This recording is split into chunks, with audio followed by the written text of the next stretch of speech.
Assalamualaikum warahmatullahi wabarakatuh. Perkenalkan, nama saya Antoni Salim. Di sini saya ingin menjelaskan sistem yang saya kembangkan, yaitu aplikasi rental mobil.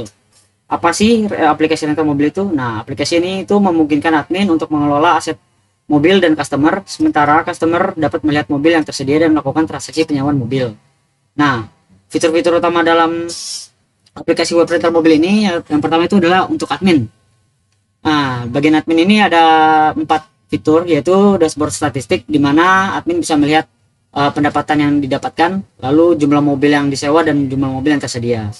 Setelah itu ada juga manajemen mobil, di mana admin bisa menambah, melihat, mengedit dan juga menghapus data mobil yang ada pada sistem.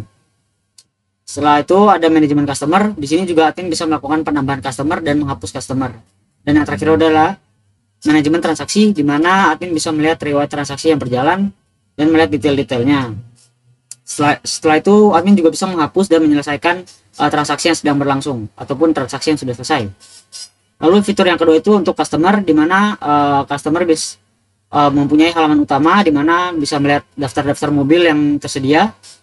Lalu ada fitur menyewa mobil juga, dan ada fitur detail transaksinya, tapi ini khusus untuk customer yang login saja kepada sistemnya.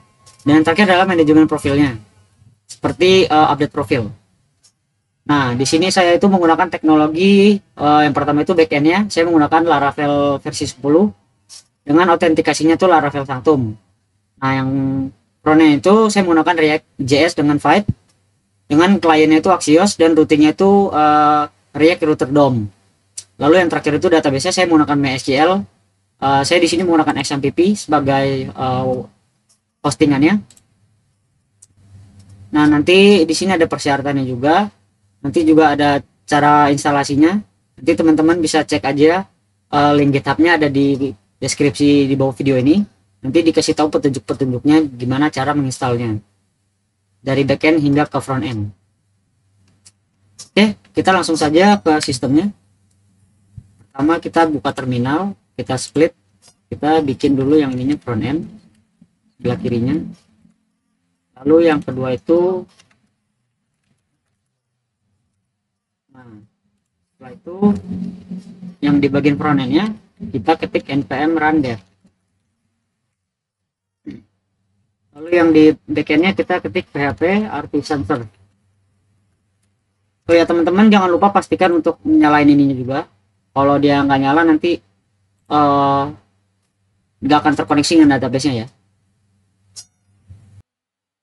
Oke, kita udah di sistemnya. Nah, di sini untuk bagian login akun ini saya tidak menggunakan database seeder, tapi saya menggunakan yang namanya itu Postman. Nah, di sini saya sudah menyiapkan Postman-nya. Nah, ini kita register ya.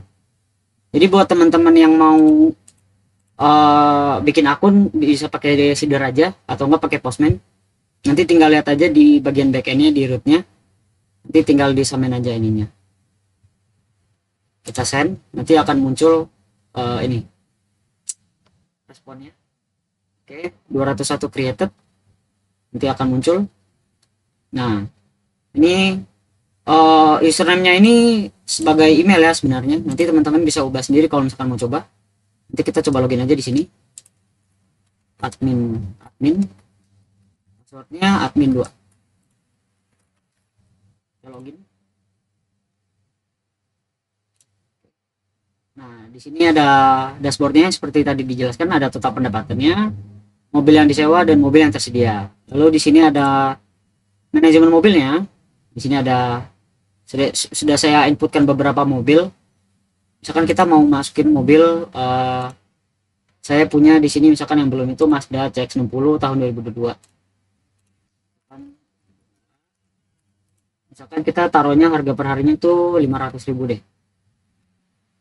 Nah, ini kita misalkan CX-60, nomor polisinya kita asal aja,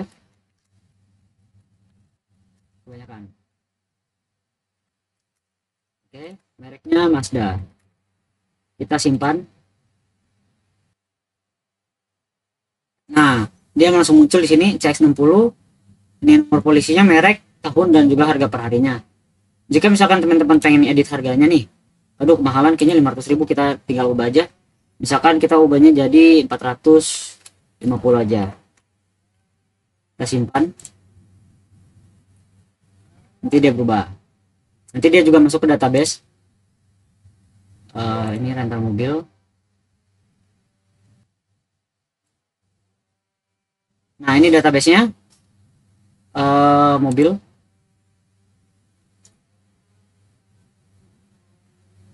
Ya dia masuk ya, CX-60 Mazda 2022, harganya 450.000 per satu hari. Kita lanjut lagi ke sistemnya. Di sini admin bisa melakukan manajemen user, dimana nanti tambahin customer ya. Misalkan ini sudah ada satu customer baru, nah kita coba tambahin baru lagi deh. Customer kedua, passwordnya misalkan bebas saja.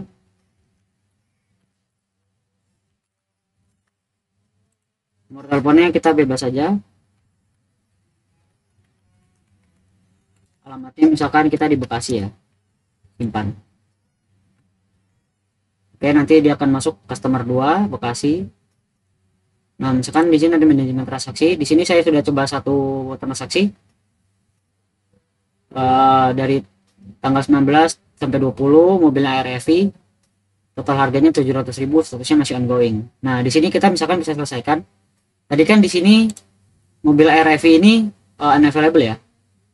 Jadi kalau misalkan kita transaksi terus kita selesaikan, oke, nih transaksi berhasil diselesaikan, oke, dia jadi completed dan di mobil ini jadi available nanti tuh. Oke, kita langsung ke fitur yang usernya, kita logout dulu. Nah kita udah login ke yang user customer. Nanti di sini muncul gambar-gambar mobil ya. Lalu misalkan di sini ada riwayat transaksinya. Di sini yang tadi yang RFI ya. Ini dia sudah komplit. Lalu di sini misalkan profil. Nah kita bisa edit di sini nih. Misalkan ininya pengen nama saya deh Anthony Salim. Anthony aja. Lalu misalkan passwordnya bebas saja.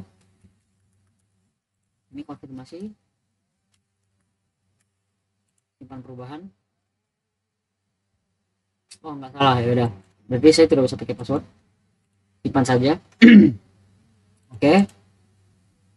Nah di sini berubah username-nya. Nah misalkan kita pengen sewa mobil nih, kita mau sewa yang ini deh, yang tadi yang saya input CX-60. Nah kita tinggal pilih harinya aja, misalkan saya mau dari hari Senin sampai hari Jumat deh. Kita konfirmasi sewa. Oke. Nah ini nanti ada muncul di sini riwayat transaksinya tuh, CX-60 dari tanggal 21 sampai tanggal 25 dengan total harga 2.250.000 dan statusnya ongoing. Jadi nanti di bagian admin itu kalau kita logout lagi,